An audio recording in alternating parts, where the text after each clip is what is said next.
Hello, Just Too Good here, and the LEGO Ideas BTS Dynamite set was officially revealed. This is a $100 set that releases in early March. This has a total of 7 minifigures and 749 pieces. Right away, I have to admit, I'm not too familiar with BTS's music. Of course, I know they're very popular. I have a lot of friends who like their stuff. It's just that me personally, I haven't listened to too much of their music. I listened to Dynamite and it was catchy, but it wasn't something I continuously listened to.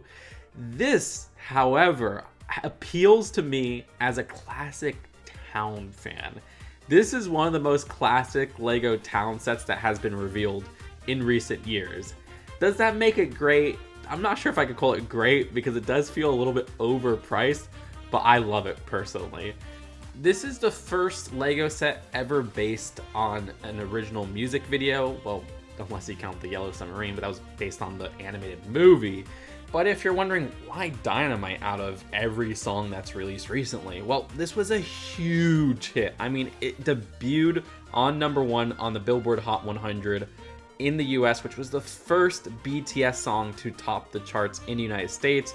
Worldwide, it got millions, billions of views on YouTube. This is a mega hit and was only released back in 2020. I really appreciate that LEGO is going outside their comfort zone, covering something from South Korea, which it's great to get more properties from different countries than, say, the United States of America. As a fan of foreign media myself, please do some foreign films, LEGO. And it's interesting to do something that's a music video as opposed to a movie, which we get so much of, or say a TV show.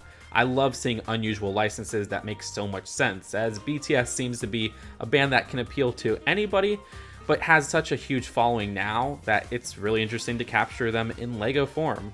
This set in particular actually acknowledged that this is a little studio setup for a music video, with the backdrop very similar to, say, the LEGO Ideas Seinfeld set or the LEGO Ideas Friends set, where you can see in that middle section there, they have the stage lights and all.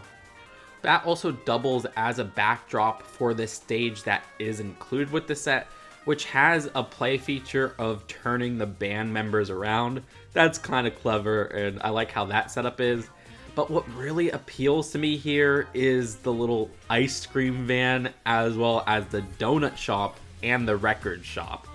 I can't remember a particular time LEGO has done a record shop. I'm like on the tip of my tongue, was there a modular with one? But I don't think there was a modular with one. So to get a record shop as its own design, I kind of love the display of all the records there. On one hand, it's annoying their stickers, well, the ones that are references to previous BTS albums, but on the other hand, I like how they reference previous BTS albums. That's kind of freaking awesome.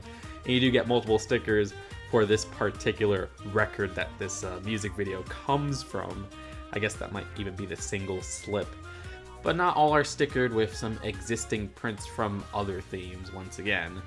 I just like the idea of getting a record shop, and again, this gives me a classic town feeling in terms of how these are open facade stores that don't feel too cramped.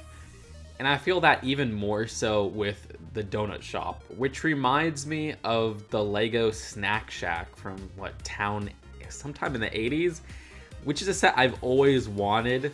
And to see that translated into a more modern take that still captures that open back design with a rather spacious interior, I quite adore. Again, for nostalgia reasons, ideally these would be fully enclosed buildings, but then would be more expensive and everything there.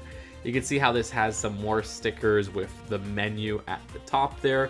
I love the open sign at the outside and a little build for a ketchup and mustard dispenser, as well as a table by the window. I understand if you're watching, you're just like, okay, you're giving excuses for how hollow this looks by saying it's a nostalgic take on classic town.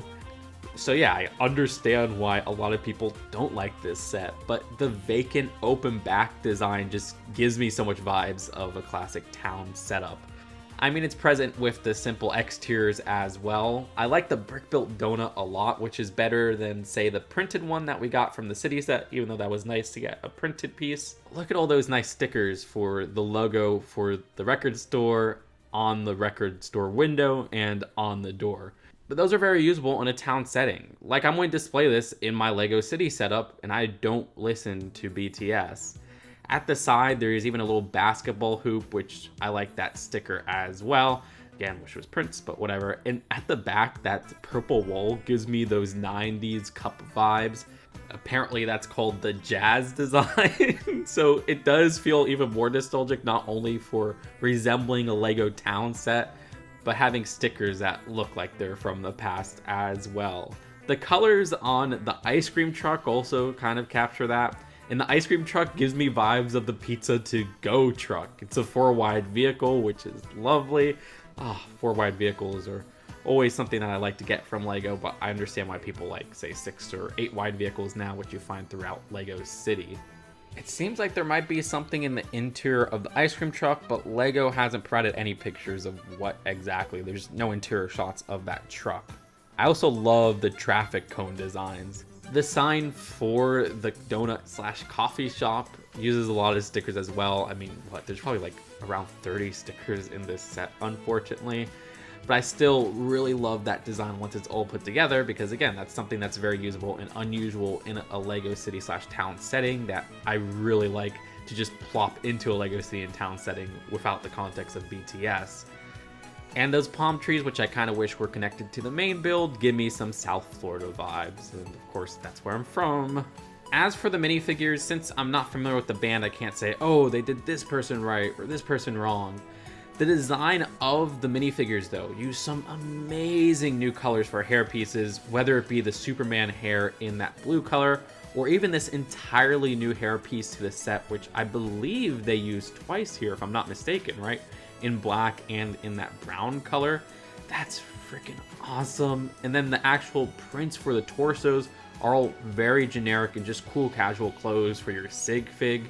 I'm digging the faces as well, which are a bunch of new face prints exclusive to this set. I can't really spot one that's been used in other sets. LEGO did a bang up job with the minifigures of this set.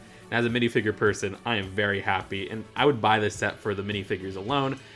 But yeah, the price at $100 is a little bit much. I mean, again, it is a facade with a classic town-esque design. The interiors are not cramped, they're very spacious, which I like. It's just that this doesn't have too much depth to the interiors in terms of how, deep those builds go and the overall size. So yeah, even though I wish this was $70, this set is more up my alley than, say, the A-frame cabin, where this is a set that's under $150. It has a classic nostalgic design to it. Say it as you may, if that was intentional or just the weakness in terms of LEGO translating an excellent ideas project by my friend JB Brickfanatic into the $100 value. By the way, congrats to JB Brickfanatic, great job, dude. And as a minifigure person, I can't skip out on it for that, but it hits the nostalgia level for me with its 90s callbacks, as well as its 80s town to 4-wide vehicle design.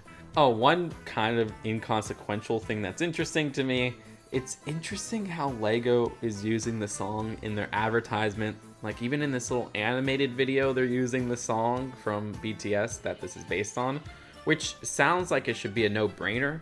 But in previous entries, like with the Yellow Submarine, they never used the Yellow Submarine music, I guess because it was too expensive to afford.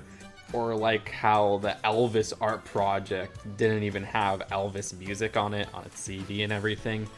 So it's really cool that LEGO is actually incorporating the song into this, but that might have raised the price just a bit, licensing out that song for advertising materials. Or maybe I'm just talking out my butt and I don't know what's going on here with licenses and all. Let me know, am I overpraising this set and it is actually crappy?